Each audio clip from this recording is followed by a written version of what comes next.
We have to live with the new nature, not with the old nature. பழைய சுபாவம் அல்ல, புதிய சுபாவத்தோடு நாம் வாழ வேண்டும். When we follow the old nature which came from Adam, that will never allow us to rejoice in spiritual things. ஆதாமை கொண்டு நாம் பெற்றிருக்கிற பழைய சுபாவத்திலே வாழ்ந்தால் ஆவியிலே நாம் சந்தோஷமா இருக்க முடியாது. Newness of life is more important as you believe in Jesus. இயேசுவை விசுவாசிக்கும் பொழுது நம் வாழ்க்கையிலே புதிய காரியங்கள் நடக்கும். Old life in Adam and new life in Christ, born again experience. When you born again, you are transformed from old Adam to new Adam. Otherwise the old Adam, a sinful Adam, to a holy Christ. நாம் மறுபடியும் பிறக்கும் பொழுது பழைய ஆதாமின் சுபாவத்திலிருந்து புதிய ஆதாமாகிய இயேசுவின் சுபாவத்திற்குள்ளாக நாம் வருகிறோம். Old nature before Christ and new nature in Christ is different. கிறிஸ்துவுக்கு முன்பாக இருந்த பழைய சுபாவம் வித்தியாசம், இயேசுவுக்குள் இருக்கிற புதிய சுபாவம் வித்தியாசம். 2 Corinthians chapter 5:17 says, 2 கொரிந்தியர் 5:17 படி, the old nature before Christ is separated from Christ because of sin. பாவத்தினால் உண்டான பழைய சுபாவம் கிறிஸ்துவினிடத்திலிருந்து நம்மை வேறு பிரிக்கிறது. And we are dead in our spirit. Ephesians chapter 2 verse 1 to 4. எபேசியர் 2-4 வசனங்களின்படி நாம் பாவத்திலே செத்து கிடந்தோம். Until we come to Christ, we are disobedient to God. Romans chapter 5 verse 9 to 12. ரோமர் 5:9-12 வரை இயேசுவினிடத்திலே வருவதற்கு முன்பதாக நாம் தேவனுக்கு விரோதமாய் காணப்பட்டோம். We are dead in spirit, we are disobedient to God. தேவனுக்கு கீழ்ப்படியாமல் ஆவியிலே செத்து கிடந்தோம். And the fourth thing, evil spirits were ruling us. நான்காவதாக தீய ஆவிகள் நம்மை ஆண்டு கொண்டிருந்தன. Before we come to Christ, இயேசுவினிடத்தில் வருவதற்கு முன், before we come to the Lord Jesus, தேவனிடத்தில் வருவதற்கு முன் the old nature was ruling us. ஜென்ம சுபாவம் நம்மை ஆண்டு கொண்டிருந்தது. Satan was ruling us. பிசாசு நம்மை ஆண்டு கொண்டிருந்தான். Evil spirits has rights to disturb your life. தீய ஆவிகள் உங்கள் வாழ்க்கையை பயமுறுத்த அவனுக்கு அதிகாரம் இருந்தது. But when you take a decision after hearing gospel, நீங்கள் சுவிசேஷம் கேட்டு தீர்மானம் எடுத்த பிறகு, even now if you listen to the word of God, இப்பொழுது தேவனுடைய வார்த்தைகளை கேட்ட பிறகு, give your heart to God, தேவனுக்கு இருதயம் கொடுத்தால், say, Lord, I am sorry. ஆண்டவரே என்னை மன்னியும். What all I have done against you. நான் உமக்கு விரோதமாக செய்த காரியங்களை, What all the things I have done against the holy heaven. நான் பரத்துக்கு விரோதமாக செய்த காரியங்களை, Whatever I have done against my family, my church, my spiritual thing. சபைக்கும் குடும்பத்திற்கும் ஆவிக்குரிய நண்பர்களுக்கு விரோதமாக செய்த காரியங்களை, I ask forgiveness now. என்னை மன்னித்து விடும் என்று கேட்கும் பொழுது, If you can ask that, நீங்கள் அப்படி செய்யும் பொழுது, Lord Jesus will forgive you. இயேசு உங்களை மன்னிப்பார். And when you have the experience of cross, that means coming to the cross of Jesus and asking God to pardon you all your sins. சிலுவையினிடத்தில் வந்து நீங்கள் செய்த பாவங்களை நீங்கள் அறிக்கையிட்டு மன்னிப்பு கேட்கிற அனுபவத்திற்குள்ளாக வரும் பொழுது, From old nature to new nature, you are just transformed. பழைய சுபாவத்திலிருந்து நீங்கள் புதிய சுபாவத்திற்குள்ளாக மறுரூபம் அடைகிறீர்கள். Your life is transformed from old nature to new பழைய nature. அனுபவத்திலிருந்து புதிய அனுபவத்திற்குள்ளாக நீங்கள் மறுரூபம் அடைகிறீர்கள். What about the old nature? பழைய அனுபவத்தினுடைய நிலைமை என்ன? It's a sinful nature. அது பாவ அனுபவம், Disobedient nature. கீழ்ப்படியாமையின் அனுபவம், Rebellious nature. முரட்டு குணமுள்ள அனுபவம். And it doesn't have any mercy. அதற்கு இரக்கமில்லை, No kindness. தயவில்லை, Only fully selfishness. எல்லாம் சுயநலம் காணப்பட்டது. The old nature has a different quality. பழைய சுபாவத்தின் தன்மைகள் வித்தியாசமானவை. The old nature, before you come to Christ, before you believe Jesus, you have this nature. இயேசுவை விசுவாசிப்பதற்கு முன்பதாக இந்த பழைய காரியங்கள் காணப்பட்டது. We are separated from Christ. கிறிஸ்துவுக்கு தூரமாய் இருந்தோம். We are dead in spirit. பாவத்திலே செத்திருந்தோம். We are disobedient to God. கீழ்ப்படியாமல் இருந்தோம். We are ruled by evil spirits and demons. தீய ஆவியின் ஆளுமைக்குள்ளாக இருந்தோம். Objects of God's wrath. தேவனுடைய கோபத்திற்கு நாம் உள்ளாகி இருந்தோம். Walking in sin, living in sin. பாவத்திலே வாழ்ந்து நடந்தோம். Already your destiny is to hell. நம்முடைய நித்தியம் நரகமாய் இருந்தது. You are destined to hell. நரகத்திற்கு பாத்திரவான்களாய் இருந்தோம். If you follow your old nature, this one day you will reach. பழைய சுபாவத்தை நாம் பின்பற்றினால் ஒரு நாளிலே நரகத்திலே தள்ளப்படுவோம். So God doesn't want anybody to live in the old nature and go back to hell. பழைய சுபாவத்தோடு வாழ்ந்து நரகம் போவது தேவனுக்கு பிரியமில்லாத காரியம். So when you come to Christ, நீங்கள் கிறிஸ்துவுக்குள் வரும் பொழுது, come to church, சபைக்கு வரும் பொழுது, when you start listening to God's word, வேத வசனத்தை கேட்கும் பொழுது, you should take a decision that, Lord, no more living in old nature. Make me a new person. I want the new nature, Lord. இனி நான் பழைய சுபாவத்தோடு அல்ல புதிய மனிதனாக மாற வேண்டும் என்று நீங்கள் தீர்மானம் எடுக்க வேண்டும். And you come to the cross of Jesus and be washed by the blood of Jesus. சிலுவையினிடத்தில் வந்து இயேசுவின் இரத்தத்தினால் கழுவப்பட வேண்டும். So our life is transformed from old nature to new nature, from old Adam to new Christ, from curse to blessing, from sin to saint. பழைய மனிதன் புதிய மனிதனாக, பழைய ஆதாமிலிருந்து கிறிஸ்துவுக்குள்ளாக, பாவ வாழ்க்கையிலிருந்து நீதியுள்ள வாழ்க்கைக்குள்ளாக நாம் மறுரூபம் அடைய வேண்டும். And now from death to life you have entered through Christ. மரணத்திலிருந்து கிறிஸ்துவுக்குள்ளாக ஜீவனுக்குள்ளாக வருகிறோம். From darkness to light we have entered. இருளிலிருந்து வெளிச்சத்திற்குள்ளாக வருகிறோம். This all has done the cross of Jesus, the sacrifice of Jesus on the cross. இயேசுவின் தியாகம் இவைகள் எல்லாவற்றையும் நமக்கு கொடுத்தது. That is why the Jesus death on the cross is so precious, so valuable. It has brought a meaning to all of us. எனவேதான் இயேசுவின் சிலுவை மரணம் நம்முடைய வாழ்க்கைக்கு ஒரு அர்த்தத்தை கொண்டு வந்தது. And what happens when you come to Christ? See, here he is looking down. Here he is looking up, the same person. இந்த இடத்திலே அவன் கீழே பார்க்கிறான். அதே மனிதன் இப்பொழுது தலை நிமிர்ந்து பார்க்கிறான். The new nature always looks up God and praising God. Thank you God. Maybe troubles around him. Maybe many problems, financial problem, family problem, personal problem, job problem, project problem, many problems. But you will not look at the problems, you will look at God who gives you victory. புதிய மனிதனுக்கு எப்படிப்பட்ட பிரச்சனைகள் இருந்தாலும் அவன் பிரச்சனைகளை பார்க்காமல் வெற்றியை கொடுக்கிற தேவனையே நோக்கி பார்ப்பான். But when you are here, ஆனால் நீங்கள் பழைய மனிதனாய் இருக்கும் பொழுது, if the person doesn't come to Jesus, அவன் இயேசுவினிடத்தில் வராத பொழுது, he does look always about the problem. அவன் பிரச்சனையை தான் நோக்கி பார்ப்பான். And always looking at the sinful things. எப்பொழுதும் பாவத்தை நோக்கி பார்ப்பான். He is not least bothered about God. அவன் தேவனை நோக்கி பார்ப்பதில்லை. He is only bothered about enjoyment. எப்பொழுதும் சந்தோஷத்தை நினைக்கிறான்.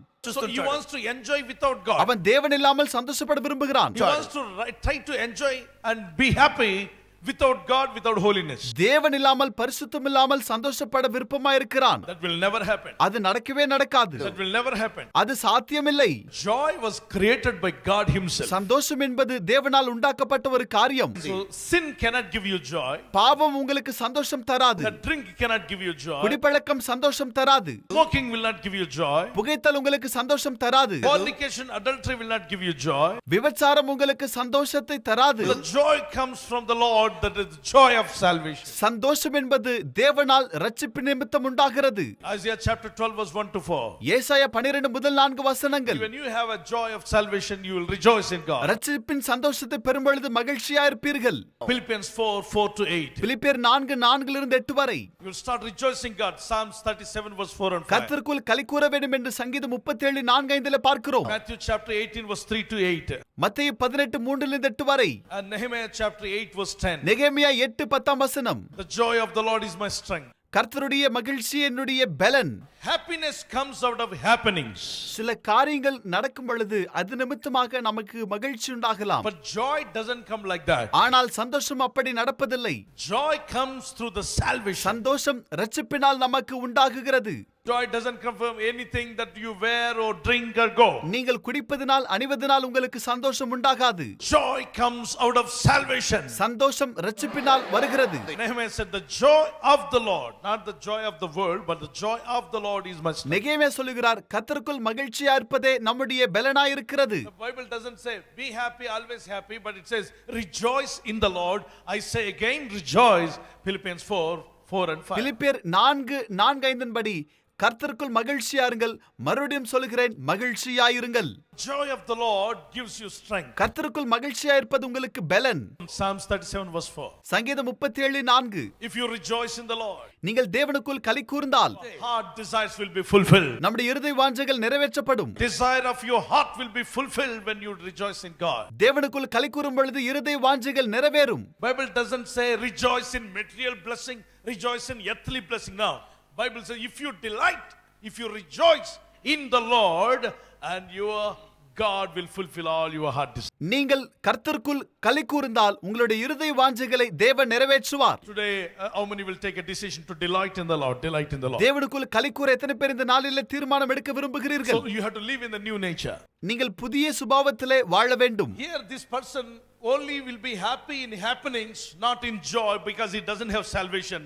When he come to Christ, through the blood of Jesus Christ, we have entered. The salvation has come into his heart. பழைய மனிதன் காரியம் நடந்தால் சந்தோஷமா இருப்பான். புதிய மனிதனாக மாறும் பொழுது கர்த்தருக்குள் எப்பொழுதும் சந்தோஷமா இருக்க முடியும். Because of the salvation in you gives you real joy. இரட்சிப்பு உங்களுக்கு உண்மையான சந்தோஷத்தை தருகிறது. So you have a new nature. உங்களுக்கு புதிய சுபாவம் உண்டாகிறது. As you enter in Christ, you got a new nature. இயேசுவினிடத்தில் வரும் பொழுது புதிய சுபாவம் உண்டாகிறது. United with Christ. இயேசுவோடு ஒருங்கிணைக்கிற அனுபவம். And you are alive by the help of the Holy Spirit. John chapter 10 10 and 11. யோவான் 10:11 படி பரிசுத்தாவினால் நீங்கள் புதுப்பிக்கப்பட்டு உயிரடைகிறீர்கள் என்று நாம் பார்க்கிறோம். Galatians chapter 3 verse 28. கலாத்தியர் 3:28. And we are obedient to Christ. கிறிஸ்துவுக்கு நாம் கீழ்ப்படிகிறோம். 1 Peter chapter 2:9. 1 பேதுரு 2:9. And we are with Christ. நாம் கிறிஸ்துவுடன் இருக்கிறோம். 1 Corinthians chapter 6 verse 17. We are one with Christ. 1 கொரிந்தியர் 6:17 படி இயேசுவுக்குள் நாம் ஒன்றாக இருக்கிறோம். Sharing in Jesus' rules over spiritual evil, we will overcome devil and demons here. When you in Christ, you will not afraid of any witchcraft powers, black magic, white magic, any powers of darkness. You have authority over Satan, over நாம் enemy. கிறிஸ்துவுக்குள்ளாக இருக்கும் பொழுது எல்லா பிசாசுடைய காரியங்களுக்கும் தீய ஆவிகளை நாம் நிச்சயம் மேற்கொள்ள முடியும். Now here, when you are in Christ, you are objects of God's affection, not wrath. கிறிஸ்துவுக்குள் இருக்கும் பொழுது தேவனுடைய கோபத்திற்கல்ல அன்பிற்கு நாம் பங்காளர்களாக இருப்போம். You are highly favored by God because you are in Christ. நாம் கிறிஸ்துவுக்குள் இருப்பதனால் தேவனுடைய கிருபை நம்மேல் அதிகமாக காணப்படுகிறது. He will release his blessings upon you. தேவன் உங்கள் மேல் ஆசீர்வாதத்தை பொழிந்தருளுவார். நாம் பழைய சுபாவத்திலே தொடர்ந்து காணப்பட்டால் தேவன் நமக்குள்ளாக சந்தோஷமாய் இருப்பாரா? தேவன் இயேசுவுக்குள்ளாக களி கூர்ந்தாரா இல்லையா? இயேசுவானவரை கொண்டு அற்புதங்கள் நடந்ததா இல்லையா என்று நீங்கள் சொல்லுங்கள். நடந்தது. அற்புதங்கள் நடந்தது. வியாதிகள் எல்லாம் கூட சுகமானது என்று நாம் பார்க்கிறோம். Miracles after miracles. Why? Before Jesus started his ministry, he pleased God. God was well pleased with him. ஊழியம் செய்வதற்கு முன்பதாக தேவனுக்கு பிரியமாய் இருந்தபடினாலே இயேசுவின் ஊழியத்திலே அற்புதங்கள் நடந்தது. Before God answers your prayer, make God to delight in you. தேவன் ஜெபத்திற்கு பதில் கொடுப்பதற்கு முன்பதாக அவருக்கு பிரியமாய் இருங்கள். Let God delight in you. தேவன் உங்களுக்குள் களி கூரட்டும். Now when you come this place, when you accept God, when you the blood of Jesus is here, God delights in you. நீங்கள் இயேசுவுக்குள்ளாக இருக்கும் பொழுது தேவன் உங்கள் நிமித்தம் சந்தோஷப்படுவார். The new nature. புதிய குணம். Those who are in Christ, they are a new people. கிறிஸ்துவுக்குள் இருக்கிறவர்கள் புதிய சிருஷ்டியா இருக்கிறார்கள். You have to leave your old nature. நீங்கள் பழைய சுபாவத்தை விட்டுவிட வேண்டும். Leave that old nature. பழைய சுபாவத்தை கலைந்தெறியுங்கள். Whenever you find the old nature in you, உங்களுக்குள்ளாக பழைய சுபாவத்தை காணும் பொழுது, if the old person is activated, உங்களுக்குள்ளாக பழைய மனிதன் புதுப்பிக்கப்பட்டால், cry out to God and fast and pray. உபவாசித்து ஜெபியுங்கள். Say, Lord Jesus, ஆண்டவரே, change me, God. என்னை மாற்றும். Take away this old nature from me. பழைய சுபாவத்தை என்னிடத்திலிருந்து நீங்கள் அகற்றி போடும். The old nature I don't like. பழைய சுபாவம் எனக்கு வேண்டாம். Walking newness of life. God's promises to us, when you walk in the life, when you walk in Christ, you will have all the promises will be fulfilled in your life. கிறிஸ்துவுக்குள் நடக்கும் பொழுது எல்லா வாக்குத்தத்தங்களும் உங்கள் வாழ்க்கையிலே நிறைவேறும். 1 John chapter 5 verse 11 and 12. 1 யோவான் 5:11-12 வசனங்கள். Acts chapter 2:38. அப்போஸ்தலர் 2:38. Luke chapter 2:13. Galatians 3:26. கலாத்தியர் 3:26. John 1:12. யோவான் 1:12. John 3:16. யோவான் 3:16. Romans chapter 8 verse 7 to 10. ரோமர் 8:7-10 வசனங்கள். If you continue to live with the old nature, even though you are attending church, you are not allowing the Holy Spirit of God to work in you. சபைக்கு வந்தும் பழைய சுபாவத்திலே வாழ்ந்தால் பரிசுத்த ஆவியானவர் உங்கள் வாழ்க்கையை கிரியை செய்ய நீங்கள் அனுமதிக்கவில்லை என்று பொருள். எப்படி என்றால் மாம்ச சிந்தை தேவனுக்கு விரோதமான பகை. அது தேவனுடைய நியாய பிரமாணத்துக்கு கீழ்ப்படியாமலும் கீழ்ப்படிய கூடாமலும் இருக்கிறது.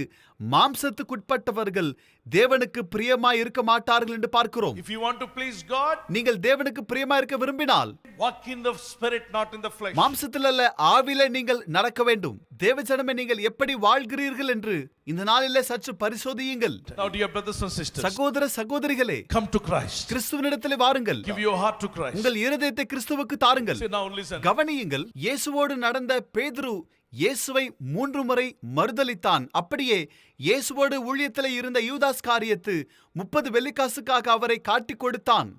அப்படியே மற்ற சீடர்களும் கூட இயேசுவை விட்டு அவர்கள் ஓடி போனார்கள் என்று பார்க்கிறோம். தோமா இயேசுவை அவன் நம்பவில்லை. இயேசுவோடு ஊழியம் செய்தான், ஆனால் அவரை நான் நம்ப மாட்டேன் என்று சொன்னான். அவர் காயங்களை தொட்டால் ஒழிய நான் நம்ப மாட்டேன் என்றான். இவர்களுடைய வாழ்க்கையிலே மாற்றம் எப்பொழுது ஏற்பட்டது என்று நீங்கள் சொல்லுங்கள். எப்பொழுது அவர்கள் பரிசுத்தாவினால் நிரப்பப்பட்டார்களோ அப்பொழுது அவர்கள் வாழ்க்கையிலே மாற்றம் உண்டானது என்று நாம் கவனிக்கிறோம். கிறிஸ்துவை அபிஷேகம் செய்யப்பட்டவர் என்று சொல்லி வேதாகமத்திலே நாம் பார்க்கிறோம். Christ means anointed one. Anointed one is the Holy Spirit. When he comes upon you, your life will change. பரிசுத்த ஆவியானவர் உங்கள் மேல் வரும் பொழுது உங்களுடைய வாழ்க்கை நிச்சயமாகவே மாறும். பரிசுத்த ஆவி பெற்ற பிற்பாடு பேதுரு உறுதியாக அவன் நின்றான் என்று பார்க்கிறோம். இயேசுவை நீ மறுதலிப்பாயா இல்லையா என்று கேட்கும் பொழுது, என் இருதயத்தை திறந்து காண்பிக்கிறேன், என் இருதயத்தை கிழித்தாலும் நான் வாழ்ந்தாலும் இயேசுவுக்காக, மரித்தாலும் இயேசுவுக்காக என்று அவன் சொன்னான். ஹல்லேலூயா! அவன் இயேசுவுக்காக மரித்தான் என்று பார்க்கிறோம். அவ்வளமான வாழ்க்கை உங்களுக்குள்ளாக வர வேண்டும் என்றால் நீங்கள் முதலாவதாக இயேசு கிறிஸ்துவுக்குள்ளாக இருக்க வேண்டும். அப்பொழுதுதான் ஒரு நிலையான மனதையும் கூட பக்தி ஜீவியத்தையும் பரிசுத்த வாழ்க்கையும் நீங்கள் பெற முடியும். That will give you power to die, even to live for Christ. அப்பொழுது நீங்கள் இயேசுவுக்காக வாழ முடியும், அவருக்காக நீங்கள் மரிக்கவும் முடியும். Ephesians chapter 4 verse 20. எபேசியர் 4:22 வாசிப்போம். அந்தபடி முந்தின நடக்கைக்குரிய மோசம் போக்கும் இச்சைகளாலே கெட்டு போகிற பழைய மனுஷனை நீங்கள் கலைந்து போட வேண்டும் என்று பார்க்கிறோம். எதை தெரியுமா?